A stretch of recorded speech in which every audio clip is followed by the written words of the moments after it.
డబ్బు, అనారోగ్యం, ఉద్యోగం, వ్యాపారం, అప్పులతో బాధపడుతున్నారా? వెంటనే జేకేఆర్ గురువు గారికి కాల్ చేసి అపాయింట్మెంట్ తీసుకోండి.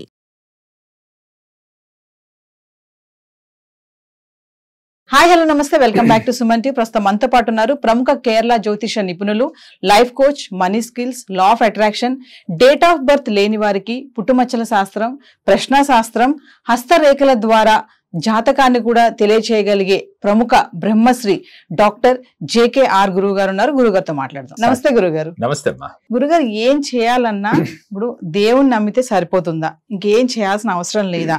కొంతమంది అంటారు కదా, దేవుణ్ణి నమ్ముకోరా అన్ని పనులు అయిపోతాయి, అసలు నువ్వు ఏం చేయాల్సిన అవసరమే లేదు అంటారు. మరి ఇది ఎంతవరకు నిజం? అంటే వాస్తవంగా ఆ మాటలో చాలా నిజం ఉందమ్మా.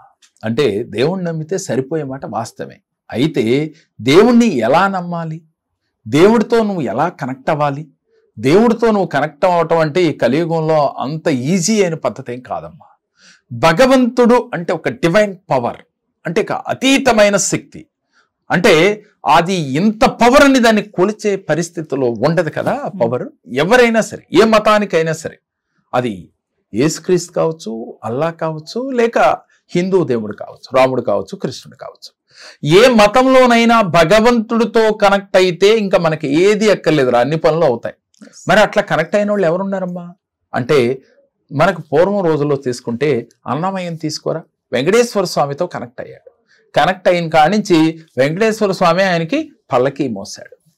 ఇంకా భక్త తుకారం, ఇలా చూస్తే ఎంతో మంది భగవంతుడితో కనెక్ట్ అయిన వాళ్ళు పూర్వం రోజుల్లో చాలా మంది, మనం రియల్గా చూడాలి, సినిమాల్లోనో కథల్లోనో బుక్స్లో చదువుకున్నాం.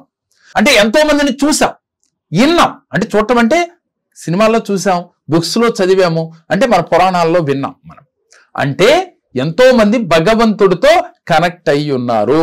వారికి ఏమీ అక్కర్లేదు తల్లి, భగవంతుడితో కనెక్ట్ అయ్యారు కాబట్టి వారు కోరుకున్నది ఏదైనా భగవంతుడు వచ్చి ప్రత్యక్షమై వారికి ఇచ్చేస్తారు. కానీ ఈ కలియుగంలో అంత ఈజీ కాదు. అలా అని ఈజీ రెండో కోణంలో ఎలా, నువ్వు భగవంతుడిలాగా నువ్వు మారినప్పుడు, భగవంతుడిలాగా మనిషి మారటం ఏంటమ్మా అంటే ఈ పాటికి నీకే సందేహం వచ్చి ఉంటుంది. భగవంతుడు అంటే ఒక అతీత శక్తి అంటున్నామే, మరి మనిషి అంత అతీతమైన శక్తా అంటే వాస్తవంగా కాదనే ఆన్సర్ వస్తుంది. కానీ నువ్వు మారినాడు అలాంటి శక్తివంతుడు అవుతావు. భగవంతుడు అంటే మనలో ఉన్న ఆత్మే పరమాత్మ అని చెప్పుకుంటున్నాం కదా. అంటే మనలో భగవంతుడు కొలువై ఉన్నాడు అని చెప్పుకుంటున్నాం. కానీ నీ శక్తి నువ్వు మర్చిపోతున్నావు. కొన్ని త్రేతాయుగం, ద్వాపరయుగంలో భగవంతుడు మనిషితో మాట్లాడేవాడమ్మా. మరి ఈ రోజు మన భగవంతుడు మాట్లాడుతున్నాడా? మన గుళ్ళోకి వెళ్ళి రాయి రూపంలో భగవంతుడిని చూస్తూ ఉన్నాం, లేదు ఒక అతీత శక్తి ఎక్కడో ఉందని చెప్పి ఊహించుకుంటూ ఉన్నాం. అంతేగాని భగవంతుడు ప్రత్యక్షంగా మనకు ఎదురుగా వచ్చి రియల్ గా మాట్లాడట్లేదు కదా. అయితే నువ్వు రియల్ గా మాట్లాడలేకపోయినా అంతర్గతంగా మీ అంతర్చేతన మనసుతో భగవంతుడితో కనెక్ట్ అవ్వచ్చు. ఈ కలియుగంలో ఎప్పుడు కనెక్ట్ అవుతావు, ఎలా కనెక్ట్ అవుతావు? నీకు కోరికలు తీరాలి అంటే భగవంతుడు ఒక్కడితో కనెక్ట్ అయినా నీ కోరికలు తీరతాయి. అయితే రియల్ గా కనెక్ట్ అవ్వలేకపోవచ్చు. దాన్ని అయ్యే విధానం ఏంటి? భగవంతుడు నీతో ఈజీగా కనెక్ట్ అవ్వాలంటే నువ్వు ఎలా మారాలో చూద్దాం. ముందుగా ప్రతి మనిషి కూడానమ్మా కామ, క్రోధ, మద, మాత్సల్యాల్ని వదిలేయాలి. ప్రతి మనిషికి ఉన్న లక్షణం పుట్టుకతో వస్తుందా అంటే కాదు తల్లి. పుట్టేటప్పుడు ఎవరికి కామ, క్రోధ, మద, మాత్సల్యాలు తల్లి గర్భంలోంచి వచ్చే బేబీకి లేవు. ఆటోమేటిక్గా ఈ కర్మభూమిలో పుట్టిన తర్వాత ఎదుగుతున్న కొద్దీ కామము, క్రోధము, మదమాత్సల్యాలు వస్తూ ఉంటాయి. ఇవి ఏం చేస్తాయంటేనమ్మా మన మీద ఆధిపత్యాన్ని చలాయిస్తూ ఉంటాయి. మనం దానికి లొంగిపోతూ ఉంటాం, బానిస అయిపోతూ ఉంటాం. ఎప్పుడైతే దానికి బానిస అయిపోయామో భగవంతుడు మన నుంచి దూరం అవుతూ ఉంటాడమ్మా. మీరు నమ్మే దైవాన్ని మీరు గుడ్డిగా నమ్మటమే తప్ప మీతో కనెక్ట్ అవటం ఉండదు. మరి మీలో ఎవరికి లేకుండా ఉన్నాయి అని ఎవరైనా ఒక్కడిని అడిగితే ఏం చెప్తారమ్మా? ఎవరో కూడా దానికి ఆన్సర్ ఇవ్వటానికి సిద్ధంగా ఉండరనే నేనైతే అనుకుంటున్నా. ఉన్నవారికి భగవంతుడు కనెక్ట్ అవుతాడు. దీనితో పాటుగా మీలో ఈ కామ, క్రోధ, మద, మాత్సల్యాన్ని జయించాలంటే ఒకే ఒక్క మార్గం, ప్రతినిత్యం కూడా ధ్యానం చేయటం. ఎందుకు ధ్యానం చేయాలి? ముందు మీ మనసు పైన మీకు ఒక పట్టు కావాలి. మీ మనసు పరిగెడతా ఉంటుందమ్మా. అందుకనే మనసుని కోతితో పోల్చారు. ఈ కొమ్మ నుంచి ఆ కొమ్మ, ఆ కొమ్మ నుంచి ఈ కొమ్మ దూకటమే దాని పని. ఈ నిమిషాన మీతో మాట్లాడుతున్నాను, నా మనసు ఎక్కడికో వెళ్తా ఉంటుంది, మీ మనసు ఎక్కడికో వెళ్తా ఉంటుంది. ఇలా వెళ్ళటానికి కారణం దానికి ఏమి స్థిరంగా కూర్చునే విధానం తెలియదు. నేర్పాలి. ఆ మనసుకి చక్కగా కుర్చీ వేసి కూర్చోబెట్టాలి. అప్పుడు నువ్వు కూర్చోబెట్టి స్థిరంగా కూర్చున్న నాడు నువ్వు భగవంతుడికి చేరువవుతావు. ఒక్క 10 నిమిషాలు భగవంతుడిని ధ్యానం చేయమని చెప్తే కళ్ళు మూసుకునే కూర్చోలేమే.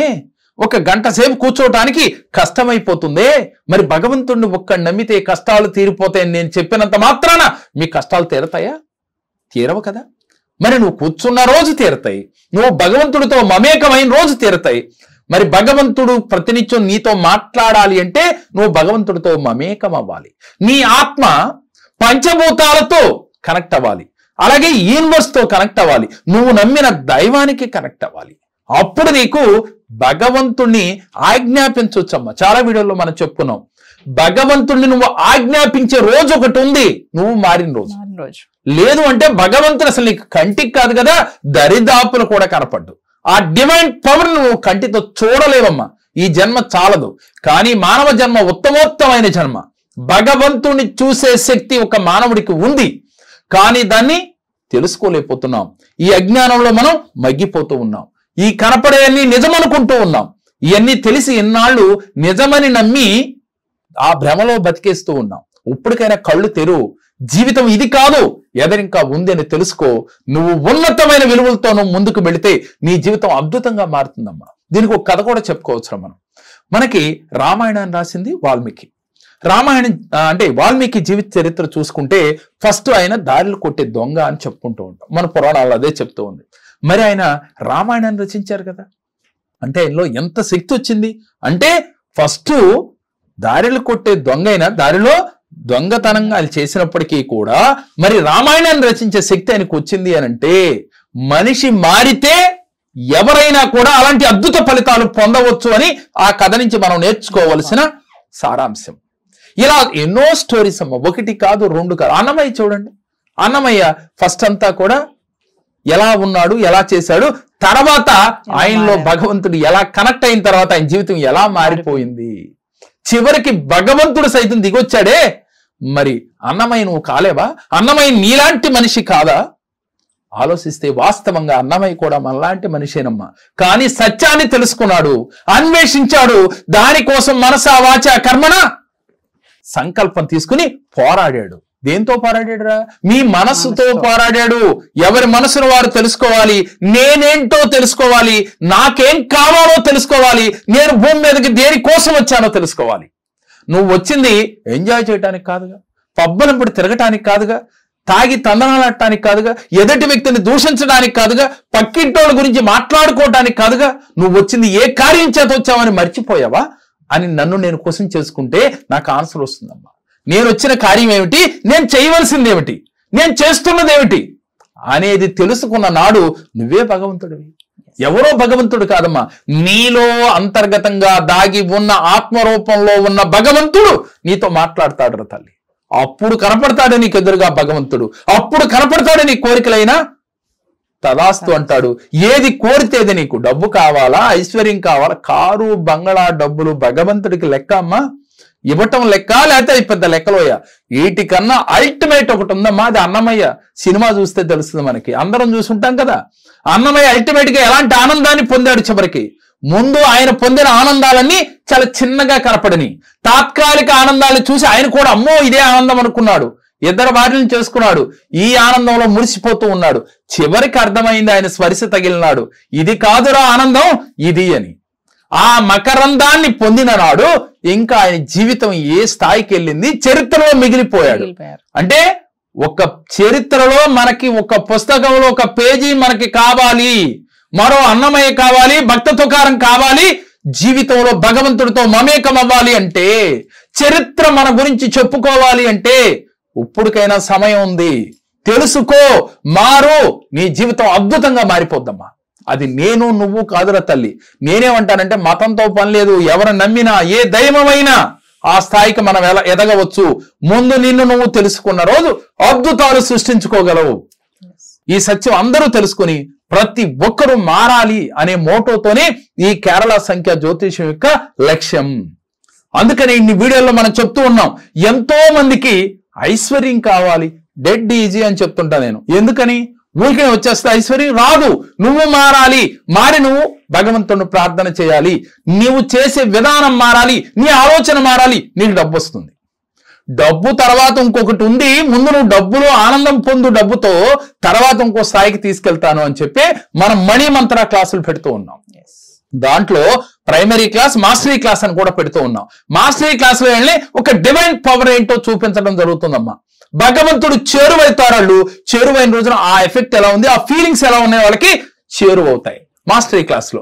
ఈ ప్రైమరీ క్లాస్ లో అయితే వాళ్ళకి ప్రజెంట్ అసలు మనిషి ఆర్థికంగా ఎలా స్థిరపడాలి, మన ఆలోచన ఎలా ఉండాలి, బంధాలని ఎలా కరెక్ట్ చేసుకోవాలి, జీవితంలో ఉన్నతంగా ఎలా బతకాలో ప్రైమరీ క్లాస్ లో వీళ్ళకి చెప్పడం జరుగుతుంది.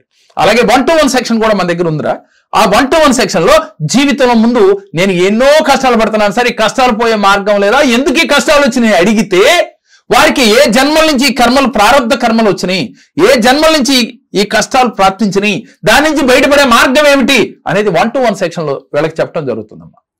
ఆ తర్వాత దీన్ని ఆన్లైన్, ఆఫ్లైన్ ద్వారా కూడా 1-to-1 సెక్షన్ ఉంది.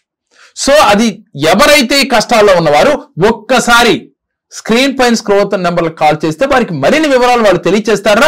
ఈ అపాయింట్మెంట్ తీసుకుని ఒకసారి 1-to-1 సెక్షన్ లో వస్తే మీకు భగవంతుడితో ఎలా కనెక్ట్ అవ్వాలి, మీ కష్టాల నుంచి ఎలా బయటపడాలి, జీవితంలో ఉన్నతంగా ఎదగాలంటే మీరు ఏం చేయాలి అనేది పరిపూర్ణంగా వీరి జాతకాన్ని విశ్లేషించి, డేట్ ఆఫ్ బర్త్ లేదు, ప్రశ్నా శాస్త్రం, ఇంకా పుట్టుమచ్చల శాస్త్రం లేక అస్త సాముద్రిక, ఇలా 11-13 కోణాల్లో లా ఆఫ్ అట్రాక్షన్ ని వాడుతూ వారి జీవితంలో ఉన్న సమస్యల నుంచి బయటికి తీసుకురావటమే ఈ కేరళ జ్యోతిష్యం యొక్క మోటో.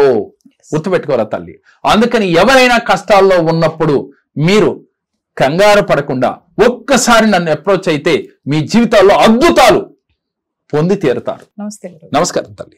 అండి, నేను మధురానగర్ నుంచి వచ్చానండి. నా పేరు అరుణ అండి. బాబు గురించి వచ్చానండి. నేను వీసా గురించి వచ్చానండి. 10 మెంబర్స్ ముందున్నారండి. బాబు కన్నా ముందు అందరు రిజెక్ట్ అయ్యారండి. మా బాబుకి వీసా వచ్చిందండి. సార్ 100% వస్తుందని చెప్పారండి. ఖచ్చితంగా వచ్చిందండి. బాబుకి చాలా ఆనందం వేసిందండి నాకు. మళ్ళీ సెకండ్ టైం కూడా వచ్చానండి ఆర్థిక సమస్య గురించి. అది మనీ, గవర్నమెంట్ మనీ ఆగిపోయినాయి అని వచ్చాము మా హస్బెండ్ నేను ఇద్దరము. ఖచ్చితంగా సార్ చెప్పినట్టు మాకు వచ్చినాయండి. చాలా ఆనందం వేసిందండి.